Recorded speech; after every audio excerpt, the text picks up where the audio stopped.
일하는 대구 시민과 함께하는 대구노동권익센터. 오늘은 직장 내 괴롭힘에 대해서 알아보겠습니다.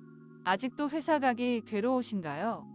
사용자 또는 근로자가 직장에서의 지위 또는 관계 등의 우위를 이용하여 업무상 적정 범위를 넘어 다른 근로자에게 신체적, 정신적 고통을 주거나 근무 환경을 악화시키는 행위를 직장 내 괴롭힘이라고 합니다.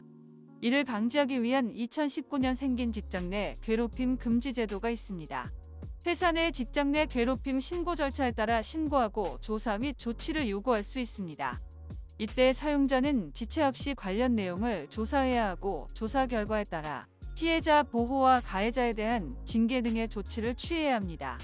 피해 근로자의 의견을 들어 징계, 근무 장소 변경 등 필요한 조치를 해야 하고 피해자가 요청 시엔 근무 장소의 변경, 배치 전환, 유급 휴가 명령 등의 조치도 해야 합니다. 또한 대표이사가 가해자인 경우에도 신고할 수 있습니다. 사용자나 사용자의 친족인 근로자가 계약자인 경우에는 1,000만 원 이하의 과태료도 부과됩니다. 당연히 신고자에 대해 불이익을 주는 것은 금지됩니다. 신고 사실을 비밀로 보장해야 하며 사업주가 직장 내 괴롭힘 신고자 혹은 피해자를 해고하거나 불리한 처우를 할 경우 처벌받게 됩니다. 이런 직장 내 괴롭힘 신고 절차와 대응 방법은 어떻게 될까요? 먼저 직장 내 괴롭힘이 발생하면 회사에 먼저 신고해 사내 처리 절차를 통해 해결해야 합니다. 피해자뿐만 아니라 직장 내 괴롭힘을 알게 된 누구라도 신고가 가능합니다. 또한 직장 내 괴롭힘을 신고하거나 피해를 주장했다는 이유로 불이익 준다면 3년 이하의 징역 또는 3천만 원 이하의 벌금형으로 처벌되며 피해자나 신고자의 의사에 반하여 누설할 경우 500만 원 이하의 과태료 처분을 받게 되므로 신고자에 대한 불이익을 걱정하지 않아도 됩니다. 신고 후에는 회사 내 직장 내 괴롭힘 사건 처리 절차에 따라 진행됩니다.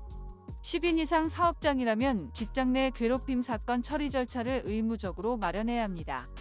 회사는 조사 기간 동안 피해자 보호를 위해 필요시 근무 장소의 변경, 유급 휴가, 명령 등 적절한 조치를 해야 합니다. 회사에서 아무런 조치를 취하지 않는다면 회사 주소지 관할 노동청에 신고할 수 있으며 조사 및 조치 의무 위반 시 500만 원의 과태료가 사용자에게 부과됩니다. 직장 내 괴롭힘의 성립 요건으로는 1번 직장에서의 지위 또는 관계 등의 우위를 이용, 2번 업무상 적정 범위를 넘는 행위, 3번 신체적 정신적 고통을 주거나 근무 환경을 악화, 이 세 가지 조건을 모두 충족해야 성립됩니다. 여기까지 대구노동권익센터였습니다.